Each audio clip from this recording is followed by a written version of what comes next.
Pour ne rien manquer, abonnez-vous maintenant. Le deuxième thème que nous voulons développer avec vous, bien, il nous permet de nous envoler. Ça va faire du bien. Ça y est, après 2 reports, la fusée Ariane 5 a finalement pu décoller ce mercredi 5 juillet. Donc avec le décalage horaire, ça se passe à Kourou en Guyane.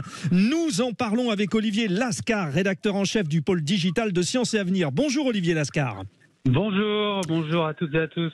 Alors, l'important, bien sûr, c'est que Ariane 5 est bien décollé, que ça soit bien passé, mais il y a quelque chose de particulier, c'est que c'est sa dernière Ariane 5. Expliquez-nous pourquoi.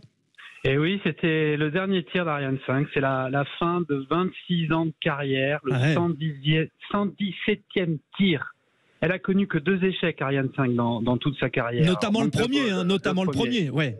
Ouais, c'était partir sur de mauvais rails, mais ils ont rétabli la chose très rapidement. Et ensuite, il y a eu un deuxième échec en 2002, mais entre-temps, le lanceur européen s'est bâti une réputation de robustesse, de solidité extraordinaire qui fait qu'elle a été impliquée dans des missions extrêmement importante, comme assez récemment, le jour de Noël 2021, Ariane 5 a lancé dans l'espace un télescope qu'on appelle le James Webb, qui est un télescope d'une précision extraordinaire. Confié par la NASA, Oui, un bijou de technologie. Le prix que ça coûte, 10 milliards de dollars. Évidemment, on ne se fait pas un feu d'artifice à 10 milliards de dollars. Donc, il fallait être sûr de son coût. Donc, Ariane 5 a prouvé son efficacité pendant des années et des années. Mais aujourd'hui, ça ne suffit plus. Expliquez-nous, parce que les auditeurs de Sud Radio aiment bien aussi, nous aimons tous bien savoir à qui on a affaire. Ariane 5, c'est quoi? C'est français, c'est européen, les Français ont la primeur dessus. Qui doit être fier de cela? C'est l'Europe. C'est une entreprise collective. C'est une réussite importante de l'Europe. On a parfois du mal à discerner justement les réussites du vieux continent. Et bien là, c'en est une majeure, extraordinaire. Avec le spatial européen, on a réussi les premiers, par exemple, à poser une sonde sur une comète. C'était la mission Rosetta et c'était aussi Ariane 5 qui a envoyé cette sonde dans l'espace. C'est des missions très importantes parce que en allant voir des objets célestes comme cette comète qui est restée telle que au début de la création de l'univers, on peut savoir d'où on vient, on peut savoir quelles étaient les recettes de cuisine cosmique initiales. Ça dit beaucoup de nous, finalement. Absolument, c'est une quête des origines. Le spatial est une quête des origines. Et le spatial européen a marqué des points extraordinaires. Mais si je dis que ça ne suffit plus aujourd'hui, c'est que tout a changé dans le domaine du spatial avec l'intrusion des acteurs privés. Oui, avant, le spatial, c'était le public et maintenant, c'est le privé. Notamment avec SpaceX, voilà. Et oui, l'incontournable Elon Musk. SpaceX n'est pas le seul. Il y a d'autres entreprises aujourd'hui que SpaceX qui ont développé la participation des acteurs privés dans le domaine spatial. Mais SpaceX se caractérise par l'arrivée du low cost en quelque sorte dans le spatial. C'est-à-dire qu'ils ont cassé les coûts. On va y revenir, Olivier Lascar, je rappelle, vous êtes rédacteur en chef du pôle digital de Sciences et Avenir, mais revenons quand même. Vous nous dites une fierté européenne. Là où la France tire son épingle du jeu, c'est que finalement, tout part de Kourou en Guyane française et de par la situation de la rampe de lancement, d'une certaine manière, c'est vrai que la France brille un peu plus. C'est un peu le porte-étendard. Oui, absolument. On peut le dire ça. C'est pas du tout usurpé. Le spatioport de Kourou est un lieu d'une très grande technicité qui évolue en permanence. Si on dit que c'est le dernier tir d'Ariane 5, c'est pas parce qu'on va plus faire de fusée, c'est parce qu'il y a Ariane 6 qui arrive. Oui, la 6. La 6e, la suite, quoi.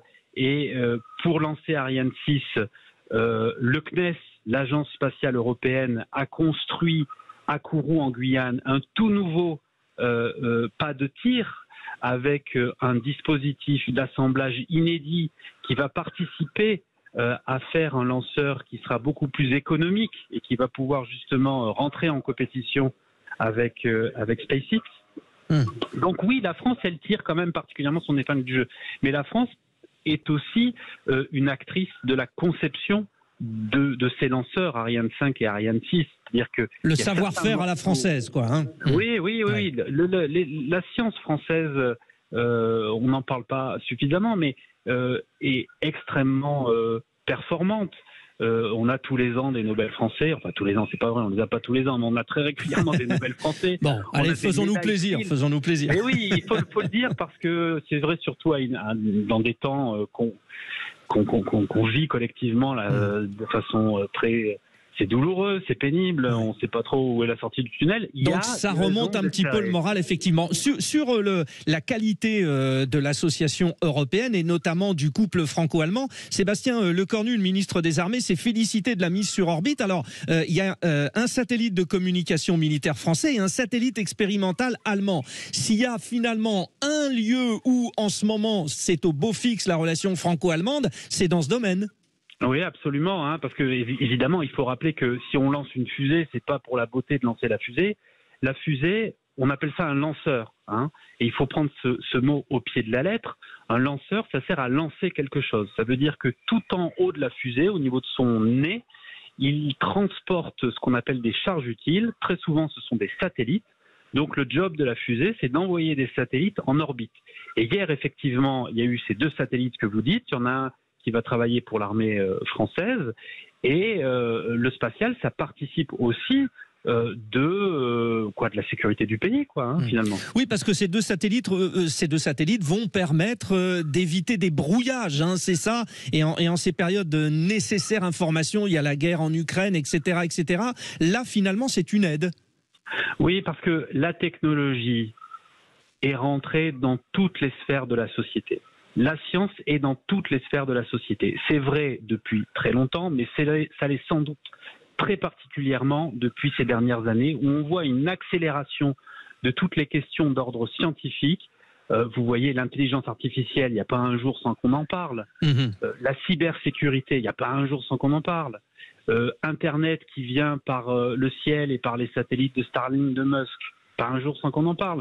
Donc c'est de là que finalement tout part. Voilà, hein, c'est devenu prioritaire. Merci beaucoup Olivier Lascar pour nous avoir éclairé. Et puis on suit évidemment ce voyage, le dernier d'Ariane 5. Vous êtes rédacteur en chef du pôle digital de Sciences et Avenir. Olivier Lascar, merci pour ces informations importantes.